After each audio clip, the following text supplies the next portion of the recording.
All right. Here we go, back again on the other side of the coin.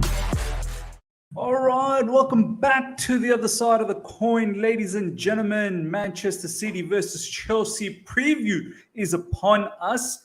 It's gonna be a very, very good game. I feel like this is gonna be quite interesting. There's so much to talk about. That press conference was, I have to say something, ladies and gentlemen. Thomas Tuchel is so well spoken. It's so good to see him in the press conference. He literally connects with the fan base, and he's so transparent. Everything that Thomas Tuchel says there's no fabrication. There's absolutely zero fabrication, and he's so honest about everything. The way he spoke about that there was lesson learned the last time, that's exactly what I wanted to hear. The way he said the last time we lost was on me. Tactically, he felt that he was a bit passive, and he said that wasn't the intention. However, that's how it turned out, and he took the blame on himself. I just have every feeling deep inside me, ladies and gentlemen. I feel like we can get something in this particular match. Even with all the adversities, we've got yet another player that has tested positive, which is Andreas Christensen, who's out. So we'll see, tactically how that sort of affects us, whether he's going to be in the starting lineup, in our predicted starting lineup or not. We'll have a look. But I'm confident. I'm actually confident moving into this match. I feel like Man City has a lot to lose. I feel like if they lose, they could have a bit of a stutter, because this league is literally for them to win now. They're so far ahead. They're about 10 points ahead of us.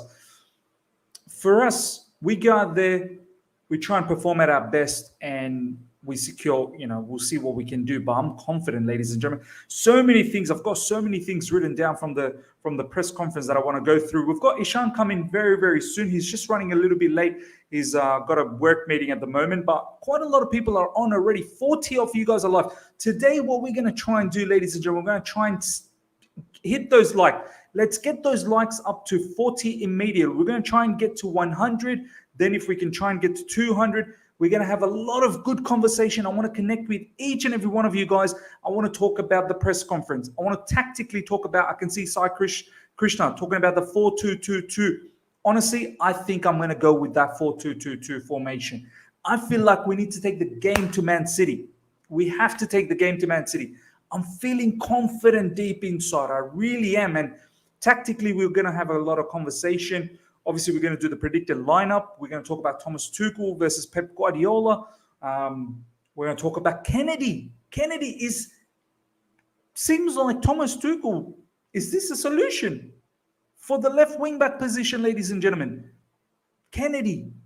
It doesn't seem like Thomas Tuchel's thinking about sending this particular player out on a loan. The way he was talking, that he can have an opportunity. And he also said that he's not going to come out and say that, whether he's a solution or not. But it seems like he was very positive about KENEDY. So we're going to talk about that. And of course, we're going to talk about, who's in, who's not, and whatnot. But before we do all of that, ladies and gentlemen, as I said, we're going to keep a track of the likes. Keep smashing those likes. Get those likes up to 40 immediately. Let's do a shout out before we get into the whole conversations. And today, as I said, I want to see what you guys are having to say about each and every single topics that we're going to talk about. But first of all, Mohammed Mansour, I hope I pronounced that right. Mohammed Mansour, thank you so much for joining, my man. DJ Salve J17, really good to see you. Sai Krishna, no hopes of Emerson returning Miz. I guess we have to let it sink in that KENEDY will be the left wing back. Perhaps that's the case. Frederick, really good to see you, my man. Haven't seen you for a little while. Really good to see you. J5 Agenda is here. Thank you so much. In Life No Limits, Sup Miz, good to see you. Marvo, we can turn Man City over. They're not unbeatable. They're definitely not unbeatable. They're a magnificent team. Well, we're not going to sit here and disrespect Man City. They're a very, very good team. But I feel like we can get something here. I really do. I feel like we can get something here. Tuma Ciele, really good to see you, my man. Justice, really good to see you. Jensen, good to see you as well. We've got Omoyomi. I hope I pronounced that right, my man. Tuchel claimed he got his tactical approach wrong in the first leg. This time we've to play aggressively like we did in the FA Cup, EPL games at Etihad and Champions League last season. 100%. Take the game to them. Ibrahim Ahmed Salam means wa alaikum assalam, my brother. Really good to see you on every single stream. CFC Riley, good to see you as well. Deku, Kennedy is good 1v1, has Brazilian flair, huge work rate, contributes a lot defensively. I think he will thrive as left wing back. But for the summer, we should look at David Rom. I've got no idea who this is. Remember the name. Rafa Javed, good to see you as well. Kennedy isn't the solution. Tulani, good to see you. Olawisi, good to see you. MCIG, Kennedy is pure dribbler. Shubajoti, good to see you, mom, and love TT. Honesty. Bad boy Ishan's in the house as well. Ishan, my man, how you doing? Welcome to the hey, you know what? This all right thing it's now some old school. Yeah, you need to switch things up. It should be like, welcome to the most WWE talk show in history. Welcome to Miz TV. Welcome to Truth Bomb. Welcome to Truth Bomb. That's we're having what it's Truth going Bomb. to turn out to be. Yeah, Miz Truth Bombs. Yeah. Good to see you, Ishan, man. Honestly, I'm good, man. You know how quickly I switched from that to this, that meeting to this meeting. Oh, man, great. Bro, this is the real meeting. Don't worry about that. This is the real deal. This is the real meeting now. Yeah, this is the real deal. This is where I'm invested in. Yeah. Bro, nah, really good to have you. We're gonna have a fine conversation, man. There's so many things to talk about here. Shubhajyoti, as I said, really good to see you, my man. Sammy, good to see you. Ajit, good to see you. Straka Rodriguez, good to see you. Clement, we got Ajit. We got Deku again. Come on, guys, smash the likes.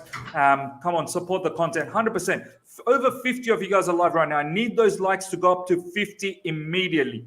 Okay, now that the shout outs done, and we're going to continue doing shout outs down the track, let's get to the nitty gritty. Ishan, we're going to straight away jump into the Thomas Tuchel press conference. So many. You know what? Ishan, before we start this Thomas Tuchel press conference, I have to say, Ishan, and I want to hear from you as well. Yeah. I love Thomas Tuchel press conference, man. He's so open, so transparent. He literally is. He's connecting with the fan base. There's no fabrication. There's no, bokchudi at all in his conversation. Like literally, legit conversation from the man. I mean, how good is it to have a gaffer that's so open and honest about everything that you're asking? Hey, listen, 3 verticals here he's covering. Just with his personality and his charmness, he's covering 3 verticals here. One is definitely us, the fans, the most important entity in a whole football club. Second is the club, the football club, the players. He's covering. And third, I think very important factor here is the media. If you're not being honest and you're not being truthful and not being that much clear with and keeping it to yourself, you know how media responds to you. They'll start writing those articles, bro. Those articles are coming out. Exactly. And also during the media, the questions gets toxic the more you try to hold on. Right, and we've seen that. We've seen that during Frank Lampard times as well. The more he sought to restrict himself from saying anything, the more journalist comes up with some toxic questions. But when you have a clear vision, everything clear, transparent personality, man, it doesn't matter how much toxic your questions are. It's so good, isn't it, Ishan? Like from a fan's perspective, you respect the man so much more. And also from the viewpoint of the players, Miss. Just look at the way, how good and how calmly did he handle the Lukaku situation, the whole saga. That was world class by Thomas Tuchel. He looked like it was just water off the back of of the duck. Like he controlled that situation really. Yeah, exactly. Just shake your backside and the water will go off. Right? It was that easy for Thomas Tuchel. Yeah, and also. He knows how big it was outside the premises of the football club. It was huge. It was huge. That. What Lukaku did was damn huge. Do you know what I mean? It was very huge. It was huge outside the and not just inside. Listen, inside the club, he's the boss. He can control that. But Yeah. outside the club, to control that, it was very, very important. And how did he do that? Even after all this, the whole Lukaku, whatever that he did, the saga there, the screw up, he still ended up defending him, and he still Mm. made everybody believe that he's an important player to us, Yeah. and that's Yeah. how he controlled the outer world. He Man, this didn't guy's a let genius. Lukaku just die. He Exactly. said the man has a way back. Do you know what I mean? Imagine, Miss, the same scenario. If Lampard would have been the manager, yeah, the same scenario, Lukaku would have been gone. Like this. Imagine, yeah. And imagine, even if not Lampard, maybe a Jose Mourinho as well. Lukaku would have been Oh, gone. Jose would have said, if I speak, Get I lost. may be in trouble. Oh my god! Nah, Just absolutely. imagine, yeah, managers like these, like Jose, those old school Sir Alex Ferguson. Oh, These managers would absolutely clobber Lukaku, but he came. yeah. Although he deserved it, Lukaku did deserve those kind of treatment. 100%. 100%. But Thomas Tuchel, the way he handled it was totally professional, and also looking at the timeline, it's Yeah. quite of a January. We're in 5 competitions. It's important, and we might actually end up needing Lukaku. So it was Yeah. important to control it Bro, from no, all Mike, angles. we will. Like Yeah. he's a 98 million striker, Exactly. bro. Like, that's ridiculous. Varun, thank you so much for the super chat, my man. Hey, Miz, hope you're doing well and safe. We can beat City. I'm confident. Chelsea all the way. Good to see Ishan. Love you guys. Thank you so much for the love, my man. I'm confident, man. I swear to you, I'm confident, and I'll tactically both of us will talk. Today we'll do something different. I'm actually going to show you my lineup, and then I'll let Ishan show his lineup, and I'm going to Yeah. tactically showcase why I'm going with this lineup. You guys are going to enjoy this conversation, honestly. Okay, Ishan, let's get into the press conference, and we're going to work chronologically as the topics happened. Injuries front, obviously we've got Chalobah, Reece James, Chilwell, they're out, so there's no new injuries. Christensen, however, Ishan has Yep. been tested positive. Yet another case. First of all, I hope this player gets well. There's no Yeah. serious concerns and 100%. everything.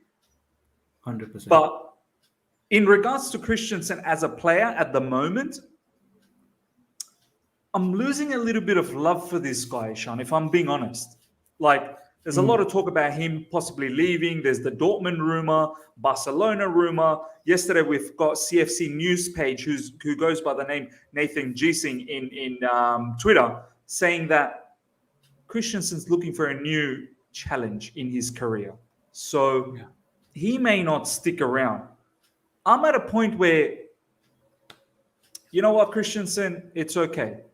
You can move on. I mean, how are you feeling about this particular player, bro? Miss, initially we saw that, during the beginning of the season as well, right from the beginning, we knew the fact that Thiago Silva's contract was to be done, Christensen's was to be done, Rudiger's was to be done, Aspilicueta's was to be done. Thiago Silva's contract is done, and like the wisest man chose to sign the thing first. Right now, next we thought that if Rudiger leaves, it's important for Christensen to stay, right? That's what we thought right at the beginning of the season.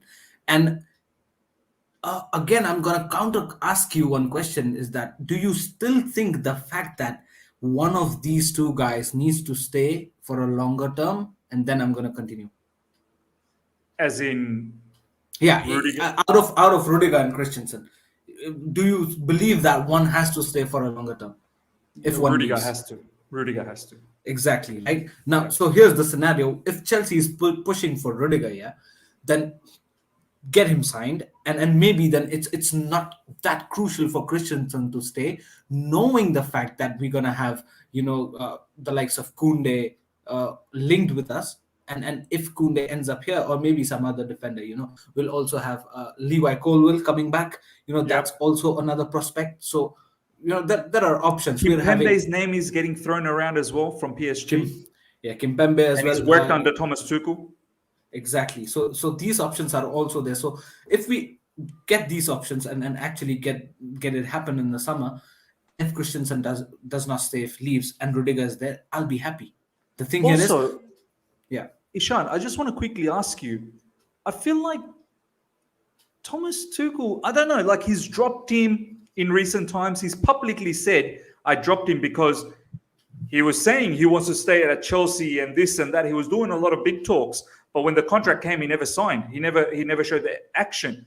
I don't know. I personally feel Thomas Tuchel's got a bit of a sour taste towards Christensen. He's dropped him as well, and he publicly called it out. Do you feel the Yes. same as well? Because you can see how he feels about Rudiger, like he publicly praises him. Now we even Yeah. had the Athletic article coming out and saying Thomas Tuchel is literally knocking on the board's door and saying, can we please sign Rudiger up now, immediately? I don't know if he's doing that for Christensen. Also, the role that these two guys are playing, although these both are center halves, but the roles that these guys are playing at this point of time is very different. Why?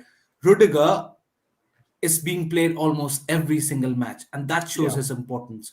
That shows his work rate, that shows his form, and that shows his passion to play for this club continuously. Christensen up downs. Plus, again, the contract situation that we're talking here is both these players are having this whole same situation. Even Rudiger is having talks outside. Christensen's having talks outside. None of these Yeah. contracts are signed. But why we're having Rudiger playing continuously and Tom Tuchel coming up and praising this guy time and time again, and not the same for Christensen? There's a Yeah. difference there, right? Yeah. Maybe Christensen's, uh, focus is somewhere else. Maybe that's the Yeah. case. You never know. You never know. Bro, So he again, changed his agent. He had, all sorts of, like, with Christensen, as far as the reports I've seen, Ishan, yeah, he asked for a contract and he got that a long time ago. Then he changed his mind. He said, no, changed his I mind. want something different now. And Yeah. Chelsea then came back with another, with the offer that he wanted. And then he had another change of mind that maybe I'll wait around. I'll see what's going on, when he changed his, agent from his father to who they are now. This is not Right. me making up stories. This is what I'm hearing from Nizar, from Athletic, from Matt Law. And now Nathan Giesing, if you guys don't believe Nathan Giesing, who's CFC news page in Instagram, he's the one who comes up with the lineup, and he's got some inside knowledge. There's no doubt about that. I mean, Right. Ishan, you'd have to say this guy, he's sort of testing the water, whether he wants to stay or not. Do you know what I mean? 100%, man, 100%. And also not just that. Fine, man. Listen, even if you're looking up to go, at least be focused on what you're doing now here.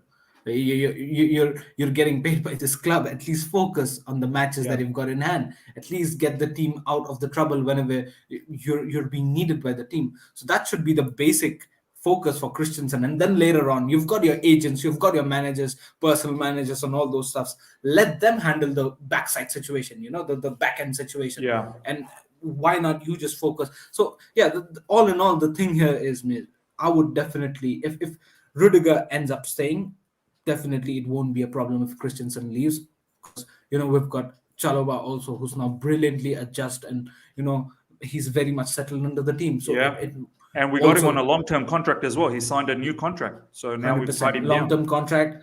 Thiago Silva signing another contract. We might apparently get another centre back in the summer. So I don't think so. It would be a crisis. Now, Do you what the think- thing here?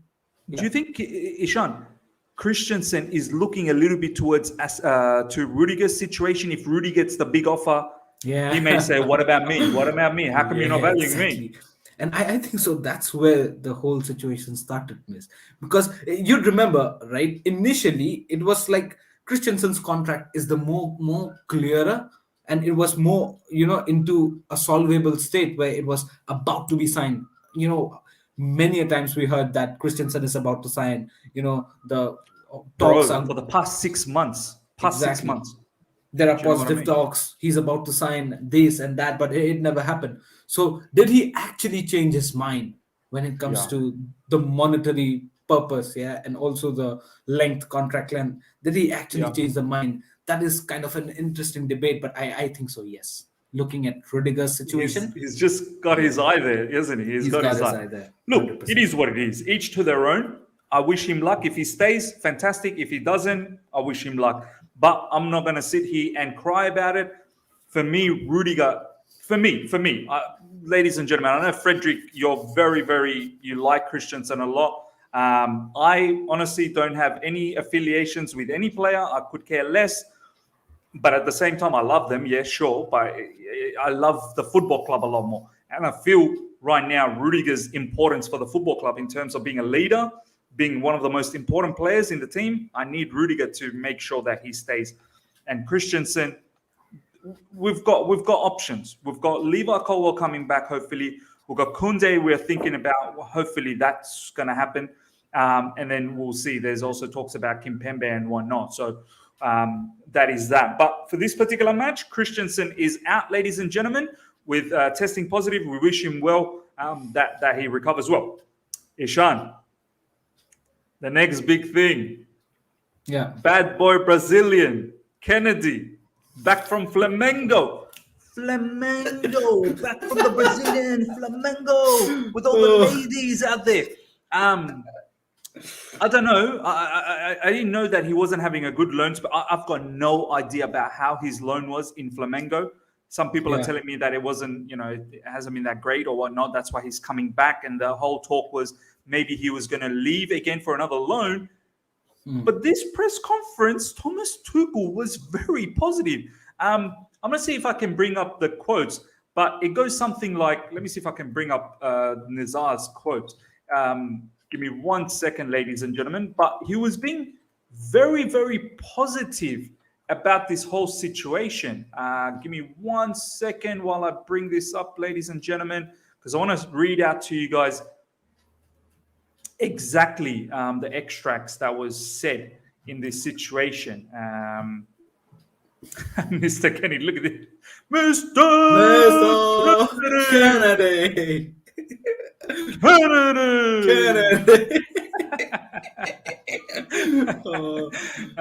Give me 1 second, guys. His situation is also like that, getting kicked out from WWE, getting kicked out from TNA, now to Ring of Honor.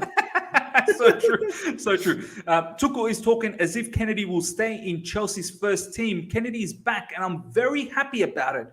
It is a huge opportunity for him to make his mark at this club and team. I will not talk as if KENEDY is the solution, but he is a solution. My days, Thomas Tuchel, you have dropped a bomb.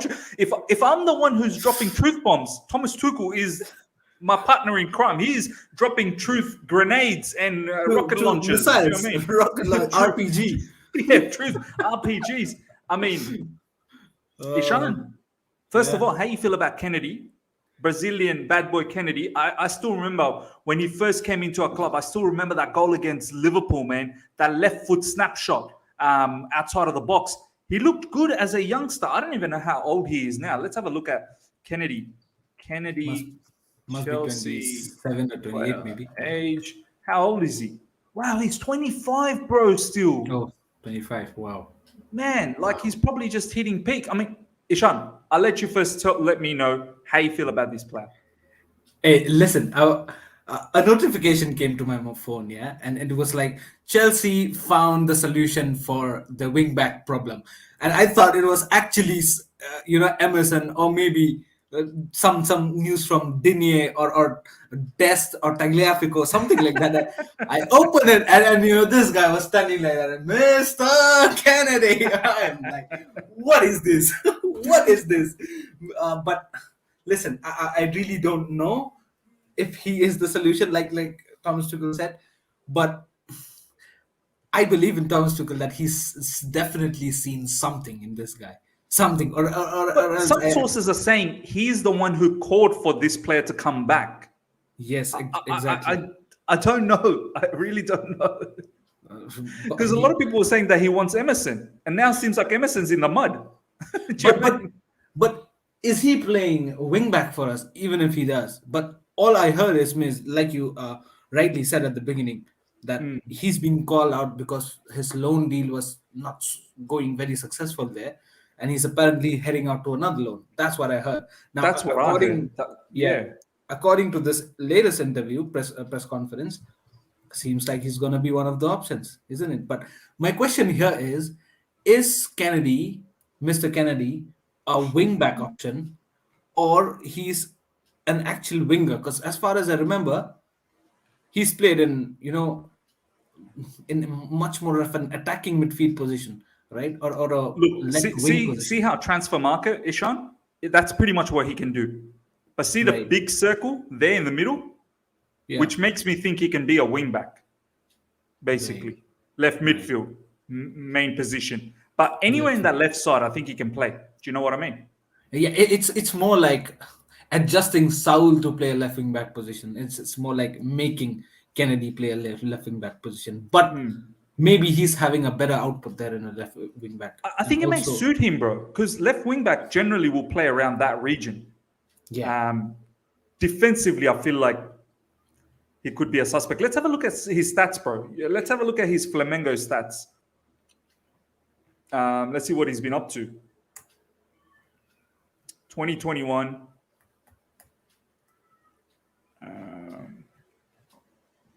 La Liga. 20.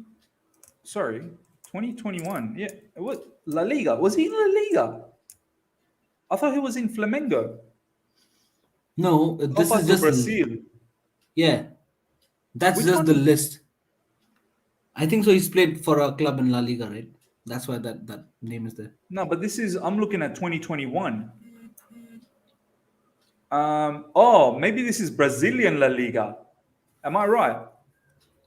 Correct me if No, I'm that's wrong. a Spanish La Liga symbol. Oh yeah, Campeonato Brasileiro Serie A, Brazilian Serie A. Anyway, bottom line, look, bro, he's not been playing. He's just on the bench, Like he's not playing on a regular basis. Corinthians. Where has he played? Bro, he's played everywhere. Right midfield, 11 games. Left midfield, 16 games. Left wing, 4 games. Left back, 1 game. Right wing, bro, he plays everywhere, man. Copa do Brazil, Libertadores, Serie A, there we go. Brazilian Serie A, 14 games. The output's not that great, bro. The Yeah, production isn't really that great, bro. exactly. But talk to me. How you feeling about him, bro? I don't know, man. I really don't know. Seems like this is more of a quick fix. It definitely has to be a quick fix. Although, Yeah. apart, talking about the rumors that we're hearing about, he'll apparently go out for another loan. But the thing here is, if he's being used, I really believe that if Thomas Tuchel has initiated this whole, you know, calling him back thing, then definitely Thomas Tuchel has seen something in him to be useful, or else it does not happen like that. If Thomas Tuchel demands for something, definitely it has to be. There has to be something. Has to be something. He just does not, shoot arrows in Bro, the if air Thomas Tuchel with can closing turn eyes. Malang Sarr into a genuine left back, Yeah, exactly, I put my hands down. Thomas Tuchel is a miracle maker. But exactly. I don't know, bro. I don't know. I don't know how I feel about Kennedy. Last thing I remember about Kennedy, I don't know if you remember this, Ishan. It was Frank Lampard's first season, and we were in a tour, preseason tour to Japan, and Kennedy was doing some bad Yeah, racism stuff. He yeah, was caught up in some bad racism issue. And yes, then I yes, think yes. Frank Lampard said, you know what? I've had enough of this Brazilian samba. You can go and you can do some flamenco moves elsewhere. Um, but he's back. He's back. Look, all I know that he's a flair player. He Mm, likes to dribble. I don't yeah. know whether he has end product, but he's maturing. He's 26. He's going to be 26. I think someone in this live chat mentioned that he's going to be 26 next month. It's a solution for now, maybe. Emerson Yeah. situation, Leon. I mean, let's talk a little bit about that, Ishan. Do Yeah. you blame Leon, Ishan, for not letting Emerson go? He's like one of their main players, Ishan. Like, You cannot blame Leon 1%. Because I'll tell you why. First is the way we, ended up things with Emerson, it was like all done and dusted there. It was like, fine, we're done with you. We've got Ben Chilwell and Alonso as our second option. So we don't need you anymore. So you can go out yeah, for a loan. And then eventually the loan contract was such that it was an obligation to buy, right? I mean, the yeah. thing here is Leon, after this loan move, Olympic Leon We had the were done. power. We were done with We were Emerson. done. We Yeah, were done. And Olympic Leon had the whole power now. yep. It was their call. Pretty much, right? it's their player now. Like, that's your Yeah, player. it's their player. It's Yeah, their player, and it's their call. It's like more of an when you have an obligation to buy, right? And when the player is being held by you, it's your call. I mean, it's Olympic yeah, Lyon's call now. Whatever they yeah. say, it's written on stones. As simple as that. And now when they say that they need the player, no legalities can take away Emerson from them. It's just that they have to. It's the power is under them, and they can charge as much as they want, right? Yeah, Bring pretty Emerson much. back to Stamford Bridge. So that was the whole case. So Olympic Lyon is not accountable for any sort of uh, you know things We that can't be they've done angry with wrong. them. We can't be Yeah, angry with them. they've not done anything wrong there, right? They can't be accountable for anything wrong there. Yeah. So Emerson definitely is a call from Olympic Lyon, and even Fabrizio Romano has said that many times that it's their call, it's Yeah. their player now, and it's their wish. So now we don't have any authority on this Emerson. Definitely, we definitely did had an authority of, again, the likes. If you had to take an example, we had the rights on Billy Gilmore. We Yeah. had rights Yeah. of on Armando Broja, Yeah. on Conor Gallagher. We do have the Yeah. right to call them back, but since they have a successful loan and we don't need them, we are not doing that. But Emerson, it's a different contractual situation there, so we can't blame Olympic Lyon there. The thing here is, it's not about calling Emerson back, miss. It's about being prepared and looking out for some other options way before time. Just when you said, We knew Chilwell was injured for a long we time. knew We Chilwell knew was that. injured. Start Yeah. scouting from that minute one, man. Yeah. And Yeah. by now, if you would have started scouting from the night when Chilwell got injured, which was the Juventus game, or right, if I'm not, yeah, it was Yeah. the Yeah. Yeah. Juventus Yeah. game, second half Juventus game, right? Right from that moment when you know that it's freaking ACL, the ACL does not get healed very easily. You know that, You know that. regardless Yeah. regardless, even if it's an operation or not, regardless, it would have taken him at least this Feb or mid Feb to come up, if not an surgery case, right? So you Yeah. know that there's an unavailability of a player. Why not go scout? Why not just have at least scout your academy, scout the England section, yeah, the Hmm. whole UK section, and just get a young player who can at least do a job there. Where that player can at least put a shift, a good commendable shift, when you've got Marcus Alonso getting burnt out, right? So maybe we could have planned it much better instead of going out Bro, on bro, there. look at a club like Everton. They made a very quick decision on Luka Dean, that Rafa Benitez didn't want to mix with Luka Dean anymore. He stopped being selected, and they had that Ukrainian brother as that left back for a very long time, and they just waited for January 1st, and then they announced it on the first day. So Exactly. I can understand it's difficult to get a top quality left wing back player during this January period.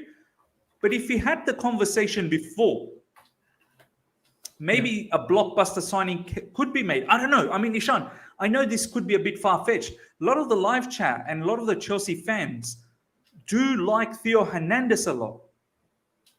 So why not have the conversation when Chilwell was injured? You know this was going to be a long-term injury.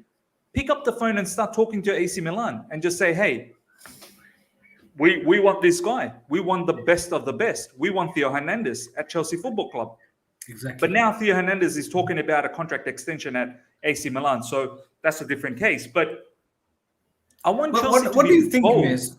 What do you think, Miz? What's keeping Chelsea? What's restricting Chelsea from making these moves? I think You've got, Chelsea's scared, bro. I think Chelsea's scared that we've made so many mistakes. yeah. Chelsea's scared. But also, Look at our recent purchases, Ishan, bro. Look at players like Timo Werner, Kai Havertz, Christian Pulisic, Hakim Ziyech. You can't put your hand on your heart and say they've all balled out. Exactly. As a We've spent a unit, lot they of might money. have, but after spending that much of money, there has to be some individual stats, individual brilliance that you need to show up in your report card, right? Spot on. But also, do you think the fact that we've got the backup in the wing back positions, we've got backup as with the likes of Marcus Alonso on the left hand side and then Aspilicueta on the right hand side. Do you think that their whole contract situation, and also being in a middle state of wanting to keep these two guys for a longer basis, do you think that's a thorn where it's lying, that if you bring up a new player, then definitely Chilwell and Reece James are apparently gonna come back, and you're not, then these Aspilicueta and Marcos Alonso, these two players would definitely then become the third option. So would that be a huge That- case here? That's also a concern. You're absolutely right, Ishan, man. And I think the other issue that Chelsea were probably thinking is we've got we've got Alonso, we've got Chilwell, we get another left wing back. That's three. We're back to square one where we were with Emerson, and it's difficult to get rid of one player like Alonso because it's hard to negotiate at that stage. Because like other clubs, they know you're trying to get rid of this player. So your negotiations power deteriorate massively. And you know how Marina operates. She does not want to lose a single deal. Every deal she wants to win, win, win. But yeah, I mean, it is crazy. Look, ladies and gentlemen, Emerson, probably not going to happen because Lyon, they don't have enough time to find a replacement. And we are giving them a compensation of about 3 or 4 million euros. I mean, what are they going to do, Lyon? What 4 million? They can't even get Lewis Hall for 4 million euros. Do you know what I mean? Like, let alone finding a, proper starter. So Kennedy, we'll see what happens, ladies and gentlemen. We'll see whether he goes out on a loan, whether he features a little bit. And in the upcoming days, it will be very interesting. And Thomas Tuchel, apparently, there's another report that's going around saying apparently after the Man City game, we'll decide on the right wing back. Don't forget the right wing back. We're in the mud for the right wing back position as well. Serginho Dest, there's a lot of conversation happening there that loan situation is up for grabs. Barcelona still needs to free up some funds. So I don't know why the significance is that after the Man City game, we'll make a decision, which is strange. We should be making decisions before that. But it is what it is. The Red Wolf, thank you so much for the super chat, my man. Thank you to each and every one of you guys that provide super chat on a regular basis to the channel. Really, really appreciate it. Bringing Kennedy back is a way to survive season, even though it's not ideal. As long as we can get through May, we can reassess moving forward. Yeah, perhaps that's the case at the moment. Perhaps that is exactly what's going on with Chelsea Football Club right now. Okay, let's move on to the next topic. We've got over 180 people live and we've got 53 likes. We need the likes to go up to 100 immediately, ladies and gentlemen. Let's not mess around with the likes. Let's get those likes up to 100. Likes are the biggest contributor for the growth of this channel. So let's get those likes up to 100. And if you're here for the first time, subscribe. Check out Ishan and his socials in the description as well. Ishan, I want to now talk about this big meaty part of the press conference, which was very fantastic the way Thomas Tuchel talked about Pep Guardiola. The last time we played Ishan, we were a little bit out, not a little bit, we were very much outplayed by Man City at Stamford Bridge. They boxed us in. We could not get out. Thomas Tuchel himself said we were very good in the final, 20 meters of our pitch where we defended well, but the other 80, we were not very good at all. And he then goes on to say that, yes, Pep Guardiola is one of the toughest managers he's faced. He learns a lot from him. And, he's got high respect for him. But the thing I loved the most, Ishan, where he said, I have learned from that last game. I'm not going to make that same mistake again. He said that particular match, it was on me. Tactically, I take the responsibility, even though that wasn't the intention of how we wanted to play, but I take the responsibility. We were a bit passive. He said tactically, we were a bit passive. We stayed off them. They pressed us well. They passed around us well. They created good overloads on the left side very well. And we did not take the game to them. And then he said in the second half, it was a bit wild, but sometimes being wild against Man City is okay. We got some sort of control back in the second half. Not control, but at least we were in the match. I mean, Ishan, I love the fact that he realizes that game wasn't good enough tactically, and he puts the hand up straight away. That's on me. I love a manager that is able to do that, Ishan. Like, say that, the fans, I see what you saw, and I understand, and I'm going to try and rectify that. This is why, Ishan, I feel like I think we can do something this match. I feel like we can do something. Ishan, first of all, how do you feel about that quote that I've learned something from the last match? That's the brilliance and honesty of Thomas Tuchel. He accepts where he's gone wrong, and he analyzes it clearly.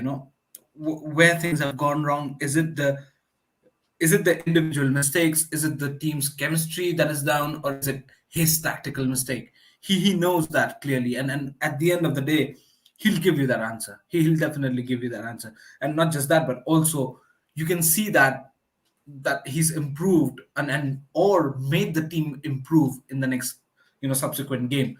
So the thing here is, that's what you want from your manager. Wherever things have gone wrong, take the responsibility, and he's done that. That's why I'm so proud of having a manager like that for my team. Brilliant gaffer, and I hope the next match we face, I mean, against Man City. Yes, the last time he's totally absolutely correct. We were gone tactically. We were shattered. You know, we were not there in the match at all. Yes, the circumstances were also difficult, but also we were not there in the match. So again, learning things up. But yes, one thing what we can say here is we've defeated these guys 3 times the last season. We Yep. know how to do things. We know how to beat them. We know how to beat We them. know how to beat them. We know how to get under the head, get under the skin. Definitely, this is not a new thing for us. We can easily do that. But the thing here is, we need the passion has to be there. The work rate has to be there. If not, then it's going to be difficult. And again, this match is difficult game. Man City, again, table toppers, defending champions, is going to be a difficult one. But it's not that they're unbeatable. Also, miss also one another point. This Man City that I'm seeing at this point of time, yes, on a overall basis for the season, if you'd see, yes, they've done some magical stuff where the other teams have just succumbed into the December pressure, and also the whole disease scenario, pandemic scenario, and just gone down. Take the example of Liverpool, take the example of Chelsea, Man United. Every team has gone down. Basically, the competitors has gone down. They've done Yeah. well, but I would still say that the level that they were playing at the beginning of the season, or maybe the last season, is not the level that I'm seeing Man City play at this point of time. And in fact, there are more loopholes in Man City now comparatively to the same time the last season. So I believe that there is a more clear-cut chance for us to give a tough competition and actually to Yeah. get some positive result in the next game. And you know what, Ishan, I feel like Man City has a lot to lose here. Like, they're the ones who are chasing after this league all by themselves, and they're 10 points ahead, and they're the clear favorites at home. I feel like we can go into this game, not saying that relaxed or anything, but we are genuinely underdogs in this particular game with all the adversities that we have, with all that. And Thomas Tuchel talks about this. It's very difficult to prepare for matches when you don't have your starting squad. Reece James and Chilwell, big part of this particular football club. Huge part. When you don't have both of them, they were scoring goals, they were assisting. It's massive. It's massive. So I feel like Man City is for their game. They need to come and try and win it. And I feel like we cherish those moments. We really thrive in moments where we are the underdog and we can catch the opposition out. And this could be a dangerous match for Man City. I feel like we can get them. And we're going to talk about the tactics very, very soon. But let's talk a little bit about the whole Pep Guardiola and the rivalry between Pep Guardiola and Thomas Tuchel. I mean, I'm really enjoying this, Ishan. I'm really enjoying the battle between the two and tactical sort of. Pep always tries to think, one step ahead. He did a bit of a madness at Stamford Bridge, let's be honest, creating overloads, really pressing high up, a lot of energy, and really suffocating us. There was a lot of passes that they played, especially on our left side, on the Alonso's side, where they really created an overload to make sure they always had that one player open. And that's why they were able to dominate possession a lot. But as you said, Ishan, Thomas Tuchel, he has beaten him 3 times before. And I feel like this will be now Tuchel's reply that, you got me last time. Don't worry. Don't worry. This is not going to happen again. I'm going to try and give you a match. I mean, Ishan, moving into this match, do you feel this time around it will be a lot more even, or do you think City clear favourites? What I would like to say is City again. Don't get me wrong. Yes, City. Just what I said, that City might not be looking at that superior form comparatively to last season, but they still are the better team than us for sure. And I can definitely keep $100 there. They are definitely a better team than us. They've been performing and on a better run. What they are in, 11 games winning streak or something like Yeah, that. 11 games winning streak. Yeah. Just Pep Guardiola thinks, and just Man City thinks that's what they do. They check up the areas. They're so good at putting like a run, bro. They're so good at putting a run. and also at those difficult situations where the other teams just fall down, they keep up. They just keep winning things, and that is the sign of champions. When they've done that for past few seasons, and they've done that this time as well. But I definitely believe that they're a better team than us. It'll be difficult for us regardless. But yes, we've got a better chance now. Yes, we don't have any wing backs.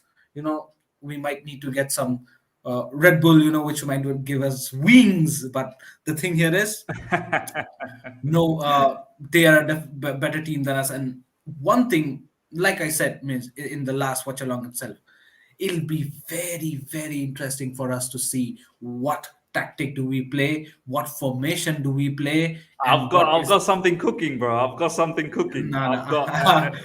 I can't wait to share with you guys, and I'm pretty sure you'll be very excited to see what I've got planned. And I want to hear what you have to say as well, Ishan. I want to see what you're thinking and the live chat. Let's get straight into this, ladies and gentlemen. But before we do that, we're only about 22 likes away from 100 likes. Let's get the 22 immediately. We've got 180 watching right now live. Let's get the 22 likes to 100 immediately. If you're here for the first time, subscribe. We are very close to 10,000 subscribers, ladies and gentlemen. Big milestone. So let's subscribe, and get those likes up. Let's do this formation and lineup. Ladies and gentlemen, we're going to do this a bit differently. I'm going to go with my lineup and my formation, and then I'm going to let you guys all comment about it. Ishan, of course, will comment about it. And then I'm going to let Ishan do his lineup and formation as well. So that way you guys can see both sides of the coin today. So we can get a plethora of ideas. Ladies and gentlemen, you may think it's a bit crazy.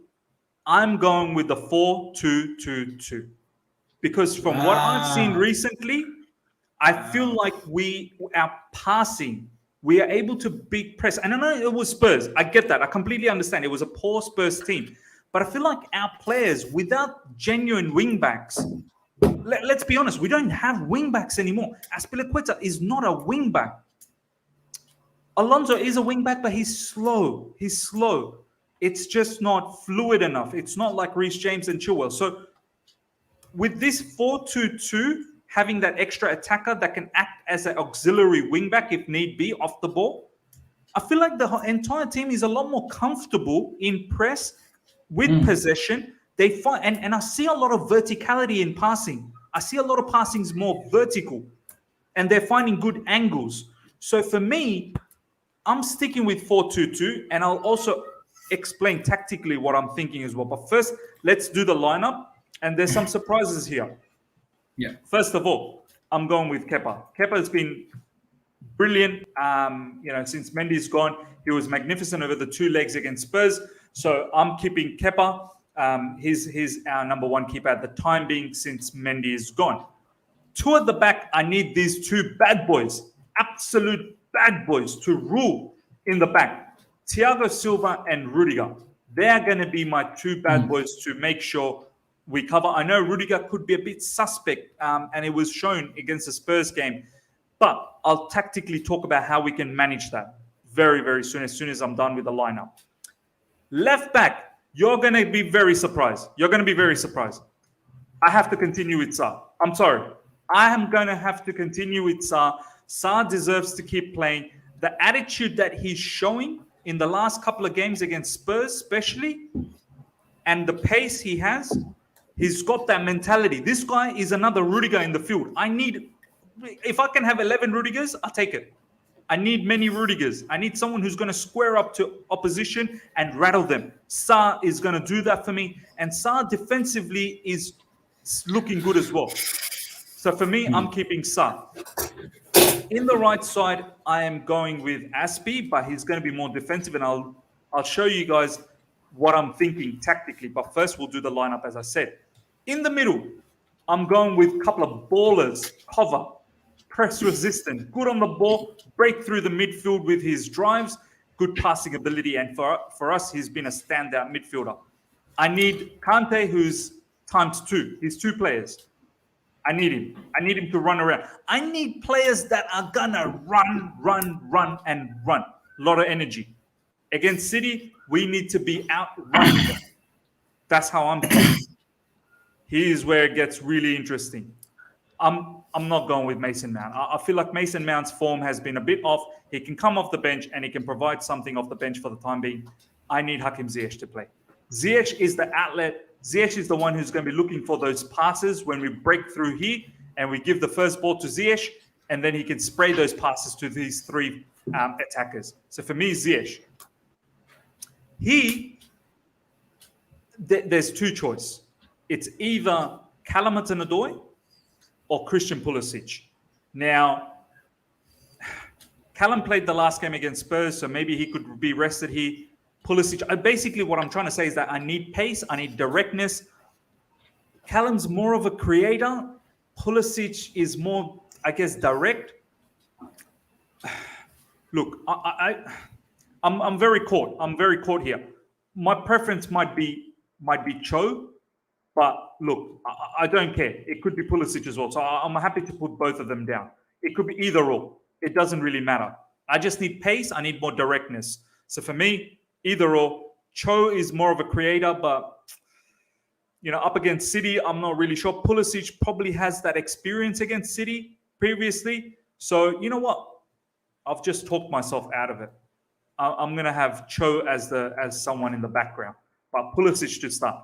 Up front, I'm going to have Havertz and I'm going to have Lukaku. For me, I know there's a lot of talk about, Lukaku's not going to play for this match. He hasn't been doing well. I need my 98 million player to play. I've invested money. I need him to play, ladies and gentlemen. I need him to start banging in goals for me. If I can't rely on this brother against City, I need to put a transfer request immediately. Get him out in January. By like 31st January, get him out. If I can't play him against City. Now, this is my lineup, ladies and gentlemen. Now I'll tell you tactically how I'm actually going to set up. Before that, very quickly. Yeah. One request. Why not put a poll and then let's check what the other guys want to say about starting Lukaku. Okay. Let's do a poll. Since my bad boy, Ishan has said this. And also, start. Also, Miz will explain the whole tactical side of the coin here. I'll now explain how I'm thinking. With my lineup, I'm gonna go 3-4-3. So I want the live chat to prepare with that and give your predictions accordingly. And this is why I wanted to make sure that I do a lineup and Ishan does a lineup, because I knew Ishan will go with a 3. And you can both have both the lineups and then make a decision. And we're going to get to the comments as well, ladies and gentlemen. I'm seeing some really interesting comments as well, so we're going to touch on that. Okay, this is what I'm thinking, ladies and gentlemen. You're thinking, well, how are we going to manage with 2? It can be a bit difficult. Off the ball, I'm expecting it to be something like this. Off the ball, I'm expecting 3. This is what we saw against Spurs as well. Aspie didn't bomb up all the time. Aspie was more of part of the 3. And I need Ziyech to do that madness again, be as that auxiliary wing back off the ball. Do you know what I mean? Or that false wing back. And then the setup will be something like this. Setup will be something like, I suppose, something like that. Or Havertz could be around there, or anyway, it doesn't really matter. And Lukaku somewhere, something like this. Off the ball, this is what I'm expecting. Okay, 3 at the back, Sa as the wing back and Ziyech. On the ball, when we are trying to build up and we're trying to move quick, this is what I want to see. This is what I want to see on the ball. I want a more right-sided sort of situation. I want like this. I want like that, I want like that, and I want like that. This is what I want to see on the ball. A little bit of that right-sided scenario, but also we can move on the left side with Sarr, cover, Pulisic, Havertz to give support on that left side, and Lukaku on that right side, if need be, with Ziyech. The reason being is if we build up from the right and we can get to Ziyech, then he can start spraying the passes to these players. We know Man City are going to press us. We know Man City is going to press us. And off the ball, I've already shown you what we're going to try and achieve. We're going to go 3 at the back, and we're not going to let them have that overload. We're going to try and break all of their overloads. And off the ball, we're going to try and be something like this. And as I said, when they press, we need to counter press and win the ball back. We can't allow them to just, pass around us when they have the ball. When they have the ball, we need to counter press them and get the ball back from them. And then as soon as we get the ball back, we need to transition out. We need to transition out like this. And it'll be something like this. And Ziyech especially getting the ball and spraying the passes. Pulisic being more direct. Havertz can link up with Lukaku. Lukaku can link up with Ziyech as well. Kante can make those runs through the midfield like so. Kovacic can make the midfield runs and come into central locations like this. But Aspie will be the defensive. He's not going to bomb up. He doesn't have the legs to bomb up, but he'll be the defensive right back. Sarr can provide a little bit more body in midfield. So for me, this is how I'm looking at it. Let me know what your thoughts are. Let's have a quick look at some of the comments. Ishan, meanwhile, what do you think, bro? How are you feeling? No, I think so. This is really good, and that's how we transpire for the past few games. But again, I have a very big reason why I'm saying that I'm gonna go for a back three. It's that just the transitional phase where we're gonna switch from a back four to a back three, and then to a back three to a back four, and again to a back three, back four to a back three. That switch has to be very fast against Man City. Bro, we have to be disciplined. We have to be disciplined. Every second, right? We need to be disciplined. We need to be hyper-focused. And listen, please don't get me wrong. This makes total sense to me. The formation and the tactics that you explain makes total sense to me. But the obligation here is the switch has to be very quick. The players, the wing backs needs to be hyper-focused. Bro, as soon as we win the ball as soon as we win the balls from these areas, Ishan, we need to find Ziyech cover quick. We need to find these ball players very quick so that we can transition out quickly and pass the ball to these players. That's why I went with Pulisic or Callum, because they will provide the pace. And Havertz, he's no mug with the ball as well. He's all right. And lately, Havertz has been playing good. However, I need Lukaku to finish things off. That's my biggest concern. Right. So, again, this is fine, but the reason I'm saying I'm going to go for a back three is back three. I actually do agree with this formation, but back three, you don't have to relentlessly transition yourself in a counter. You can maintain a particular structure.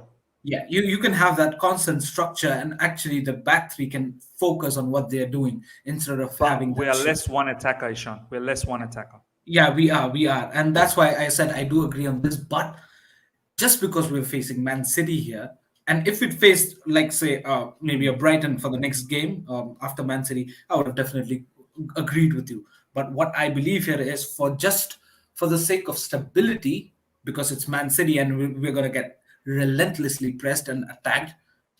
Just that's why I want maintained and a very stable back three with a very focused vision.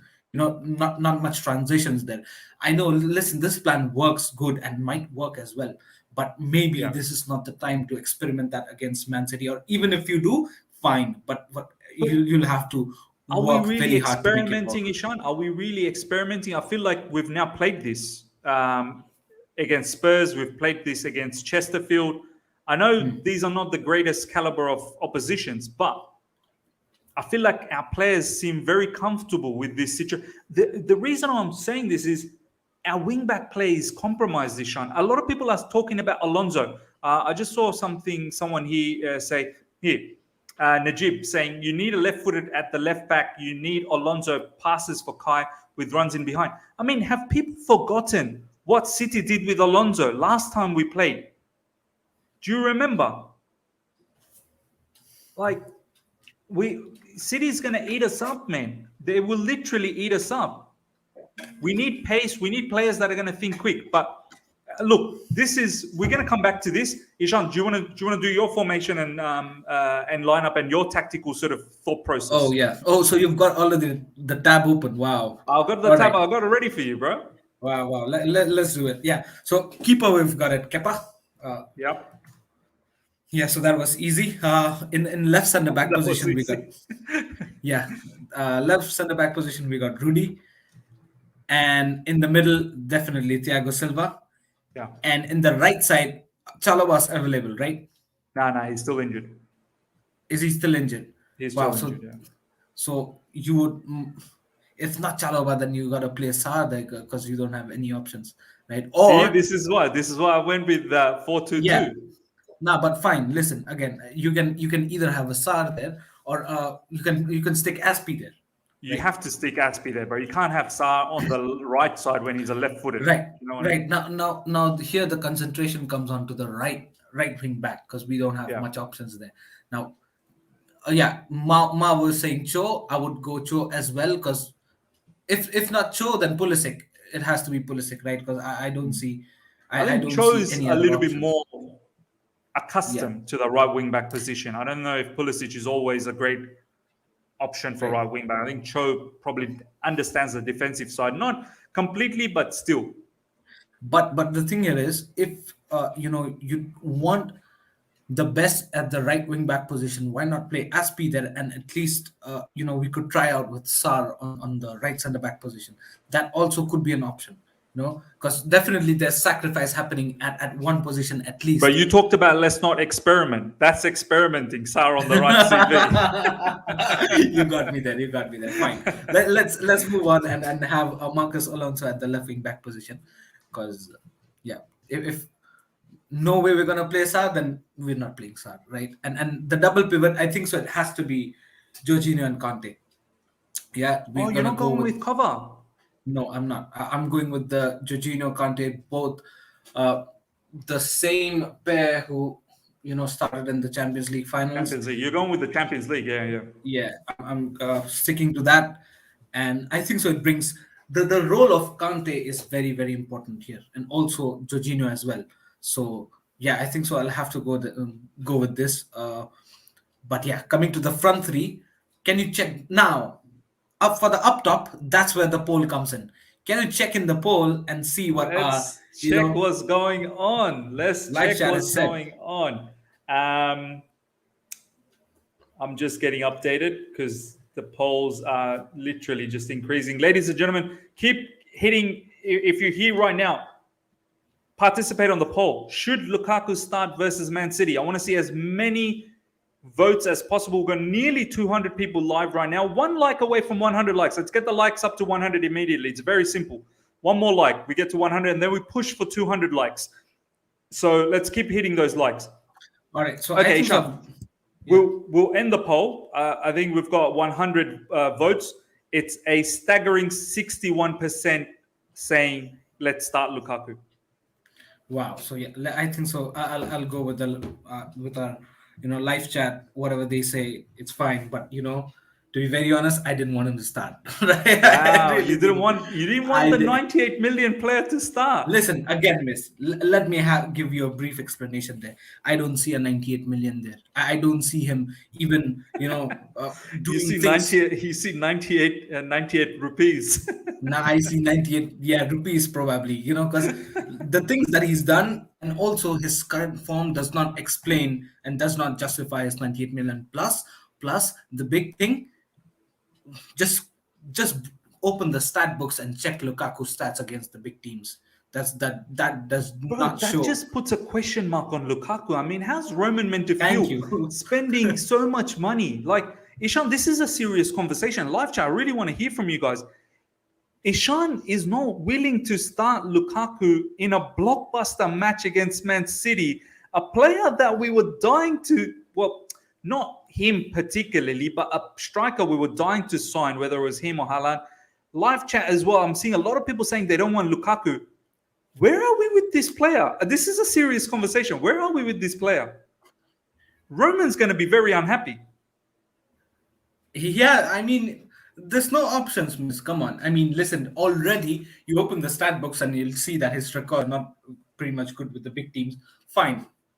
But on top of that, the thing that you've done recently, that just adds, oil to fire, and just makes things more messier. And now I really can't Do you have want him gone, confidence on this bro? player. Do you want him gone in summer?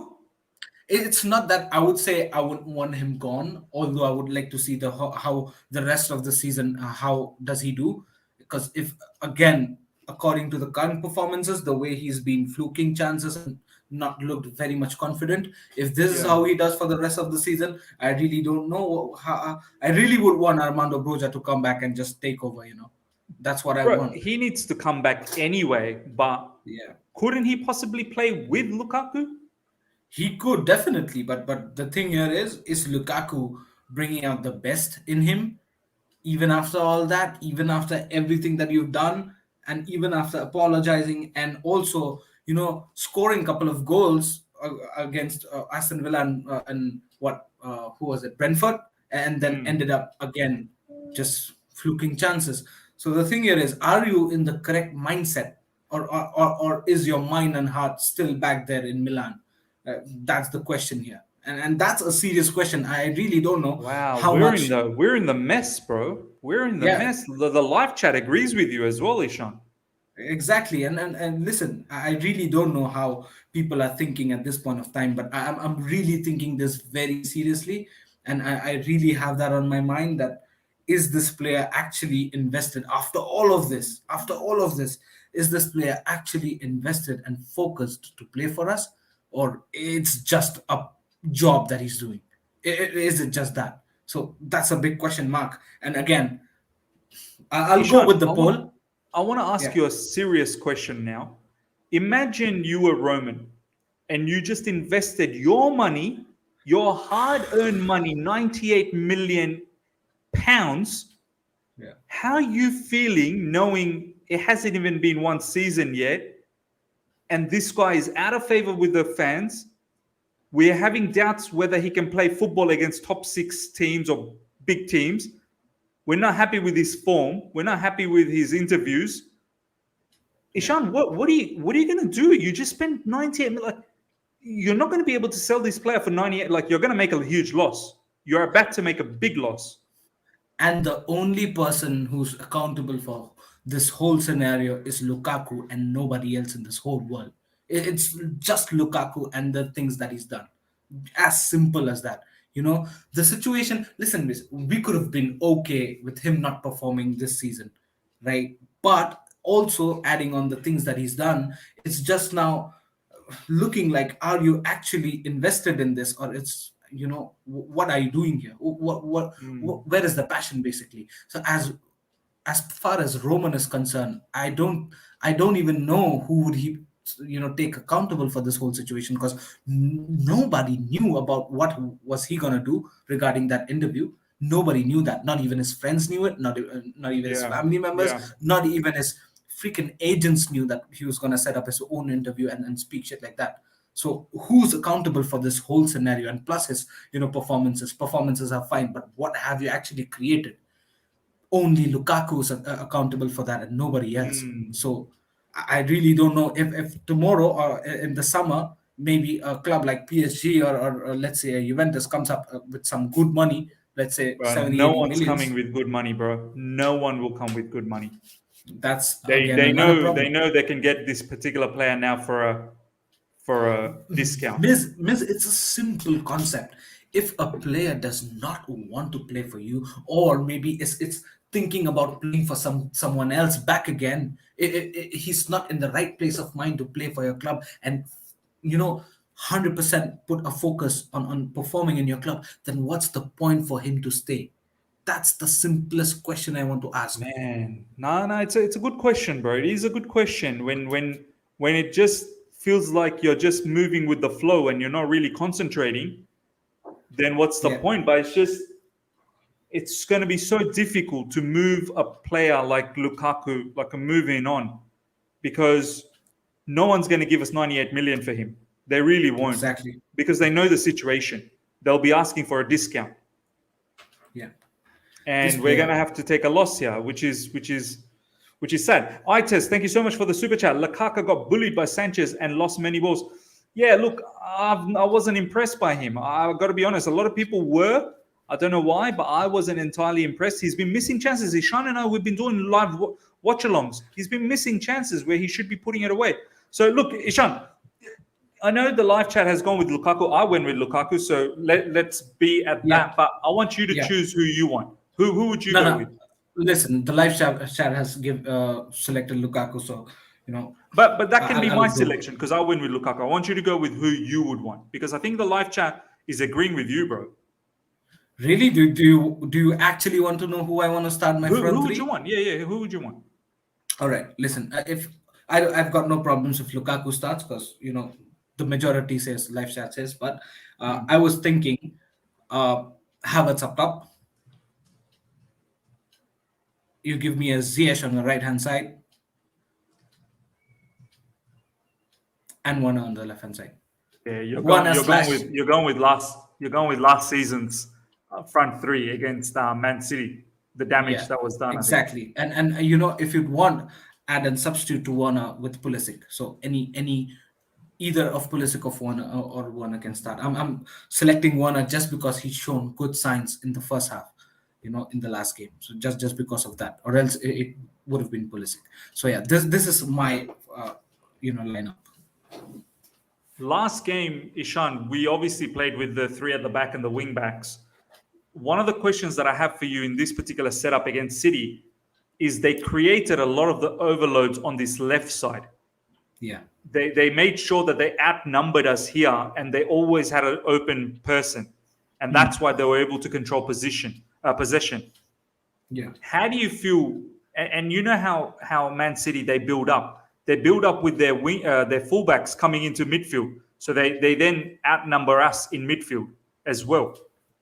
How do you expect we counter that? Do you expect Ziyech to maybe fall in here? Do you expect? I mean, we need help. We can't just have two players. Against the Man City's overload. How do you expect we counter that? I think so. The last time we were bombarded was because of Alonso being there, right? If I'm not mistaken. Yeah, I think Now Alonso this was time, there. this time, if we're going to be bombarded with any side, it has to be the right side where Hudson-Odoi and Azpilicueta is. That's where we're going to get bombarded by. I feel like they can bombard any side. Alonso's side is not that great either. I mean, I know we got Rudy, but Alonso being so slow is an issue. Yeah, but you look at the orientation of Jorginho there. Jorginho's relied on much more on the left hand side, so you might have an extra body of Jorginho there to assist Rudiger and Alonso and subsequently Silva as well. But on the right hand side, you might not have that, right? So basically, that's and also we know the fact that Aspi's work rate has the right side. You're right. It is a bit light. Yes, so I think so. We're going to be bombarded for that, and for that, maybe you would need the likes of Ziyech to drop back deep and assist Hudson-Odoi, because what I believe that when we're gonna be in a transition or we're gonna be under attack, you gotta have Hudson-Odoi more into the deeper side, and you're gonna want to have Ziyech take that Hudson-Odoi's position. You know what I mean? During attack off the ball. So Ziyech would have to drop back and actually, take that extra body. Ziyech would have to be something like this. Yeah, and so that Hudson-Odoi also can drop back for his defensive duties. Yeah. I see what you're doing. Yeah. You're making sure that Ziyech is there to help out and making sure that there's no overload on that right side. And similarly, you're probably hoping that that's the case on this side as well. Exactly. And then obviously Havertz over there. Exactly. So that's your off the ball. Yeah. And then in transition, how do you want the play to look? Where do you want the ball to go to in transition? So definitely Ziyech would be the guy who would be the anchor of that, right? Yeah. And you would want to have Hudson-Odoi to make overlapping runs. Definitely, that is Go into a these very areas. that this will be a trump card here. Why? Because whenever Ziyech has ball in that central area, the Yeah. first instinct would be Ziyech to give an overhead through ball to the likes of Werner and Havertz, who would be making a forwarding run, right? Exact those positions. So you'd expect Ziyech to give over the head through balls. But whenever this happens, you're going to have the centre back of Man City's and the defenders basically of Man City's trying to cover Havertz and Werner, and that's exactly Mm. the time when you're going to have Hudson-Odoi to make those overlapping runs and create more space there. So this is going to be I'm picturizing this how we're going to have to create a transition scenario. No, this makes sense. And, Ryan, Carefree Tactics, as you guys have known him a lot in this particular channel, he talks about how this particular scenario, this diamond, as you can see, there's a diamond formation here. You got Kante, Aspi, Cho, Ziyech. And he always talks about Ziyech being the tip of the diamond. You need this particular right wing back to bomb up as quickly as possible. So I think this is what Ishan is saying, that Ziyech playing more, yes, he can be he, but he comes into these sort of areas, which will then open up a couple options. Cho needs to bomb up as quickly as possible to add another option, and then you're going to get these players, these situations here. And then maybe Alonso, if he can bomb up, which will be very difficult for him to go from this position to this position in no time. That's where we lack the pace. But this is pretty much what Ishan was saying. As you can see, ladies and gentlemen, in Ishan's situation, we're relying on 4 players, 4 attackers really, in transition. But in my situation, we can literally have not just this, the 3, 4, but then also Kante can join in as well. In this scenario as well, you can possibly have Kante join in. But even cover, like I feel like this dynamic situation that I have of the midfield, I can have either cover or Kante. Whereas in this scenario, Jorginho is not someone that's going to come in and add to the situation. But this is probably defensively a lot more structured. This one needs a lot of concentration defensively. But yeah, ladies and gentlemen, let me know what your thoughts are. You've now seen both the formation. Ishan, how you feel? Now you've seen both the formation. How do you feel about both the scenarios?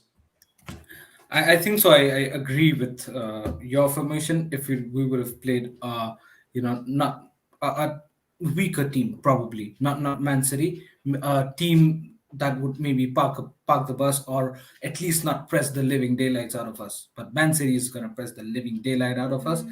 We're going to be under threat relentlessly. So that's why I was trying to reason that a stable back three would make our job a bit more easier than to have a continuous transition in the formation when we're on the ball or off the ball, which might work. I'm not saying that it cannot work or we should not go forward to, which might work and which will. In fact, it'll be more exciting to see that. That's why I said, Miss, right at the beginning. I'm very excited to see how we'll come up and actually have both these formation tried and tested, because the formation that you've actually picturized, it examines both the formation and tries and tests both of that.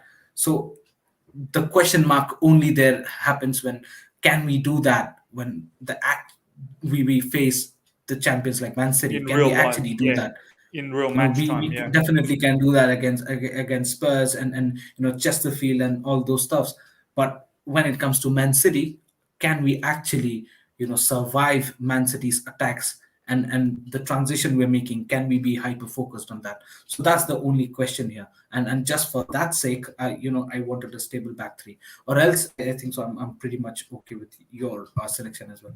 No, bro, I completely understand your side of the story, and I'm still sticking with my 4-2-2-2 situation. Ishan's going with the classic 3-4-3, which we've been playing.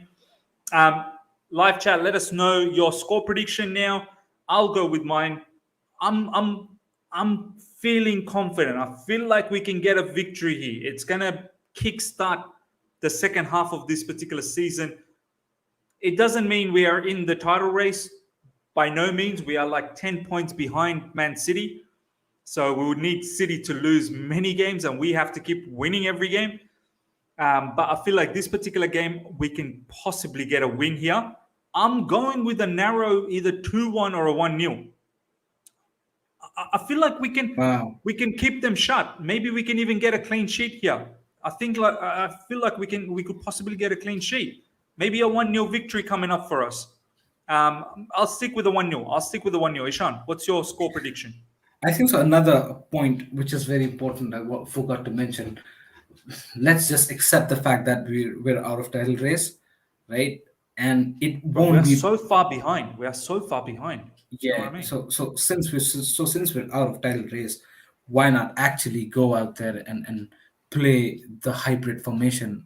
What you're talking about, miss, to just check where do we actually land. But if you actually wanna, compete with Liverpool and then the title race and actually go on and try to get a point out of this whole game, maybe have a more stabilized thing. But yeah, when it comes to score predictions, listen, I'm not getting ahead of anything else here. Man City is definitely again a better team than us. They're on a roll. They're on a better condition. They have more fit players than us. Their team is more stabilized than us. They don't have a striker, but they don't need a striker as well. So you keep that in mind as well. So that good break as well, 7 days off as well. So exactly. They're well prepared for this. But all I can say is I'm expecting a better performance than the last time against Man City. So I'm definitely expecting a better performance, but I'm not confident if we're going to get all 3 points. So I'm going to go for a draw. It's going to be a 1-1. Wow. Okay, 1-1. I'll take the draw. It doesn't really mean anything. I don't think we're in the title chase, as Ishan has said as well. I'm pretty sure live chat, you probably agree.